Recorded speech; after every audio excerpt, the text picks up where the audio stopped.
Seventh CBSE ഇംഗ്ലീഷിലെ 5 most difficult words ആണ് പറയാൻ പോകുന്നത്. സോ വീഡിയോ അവസാനം വരെ കണ്ടിരിക്കുക. ഫസ്റ്റ് വൺ കോൺസെൻസ് ആണ്.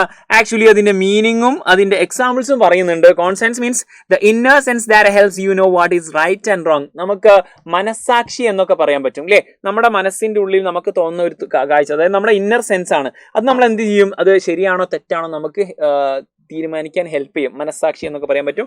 My conscience told me to return the lost wallet. നഷ്ടപ്പെട്ട് കിട്ടിയിട്ടുള്ള ആ വാലറ്റ് തിരിച്ചു കൊടുക്കാൻ വേണ്ടി എൻ്റെ മനസ്സാക്ഷി എന്നോട് പറഞ്ഞു എന്ന് നമുക്ക് പറയാൻ പറ്റും. ആൻഡ് സെക്കൻഡ് വൺ കമ്പാഷൻ ആണ്. നമുക്ക് അനുകമ്പ എന്നൊക്കെ പറയാൻ പറ്റും. A strong feeling of kindness.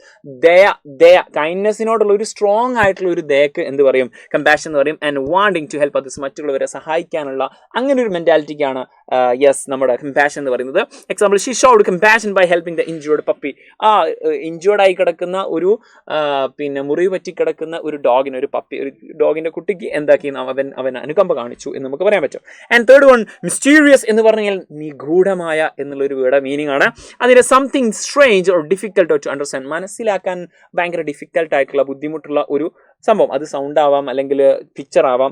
V hear a mysterious sound behind the door. ഡോറിന്റെ ബാക്കിൽ നിന്ന് ഒരു നിഗൂഢമായിട്ടുള്ള ഒരു സൗണ്ട് ഞങ്ങൾ കേട്ടു എന്ന് പറയാൻ പറ്റും.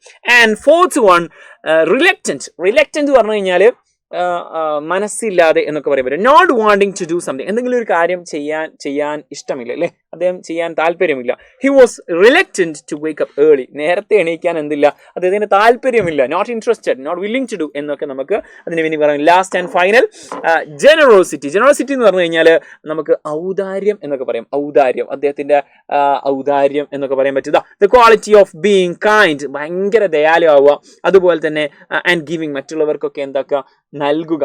മറ്റുള്ളവർക്ക് നൽകുന്ന സമയത്താണ് അദ്ദേഹത്തിന്റെ ഔദാര്യം നമുക്ക് കാണാൻ പറ്റുന്നത്. Example, his generosity surprised everyone. അദ്ദേഹത്തിന്റെ ഔദാര്യം എല്ലാവരെയും അത്ഭുതപ്പെടുത്തി. എപ്പോഴെന്നറിയോ, when he donated warm clothes ഒക്കെ എല്ലാവർക്കും ഡൊണേറ്റ് ചെയ്ത സമയത്ത് അദ്ദേഹത്തിന്റെ ആ ഒരു ജനറോസിറ്റി, അദ്ദേഹത്തിന്റെ ഔദാര്യം എല്ലാവരെയും അത്ഭുതപ്പെടുത്തി എന്നൊക്കെ പറയാൻ പറ്റും. സോ ഇതുപോലെ ഇനിയും ധാരാളം ഇമ്പോർട്ടൻ്റ് ആയിട്ടുള്ള വേർഡ്സുകളും ഡിഫിക്കൽട്ട് ആയിട്ടുള്ള വേർഡ്സുകളും നമ്മുടെ ചാപ്റ്റർ റിലേറ്റഡ് ആയിട്ടുള്ള കോണ്ടന്റ്സുകളും ഈ ഒരു ചാനലിൽ അവൈലബിൾ ആയിരിക്കും. സോ മിസ് ആവാതിരിക്കാൻ വേണ്ടിയിട്ട് follow and subscribe.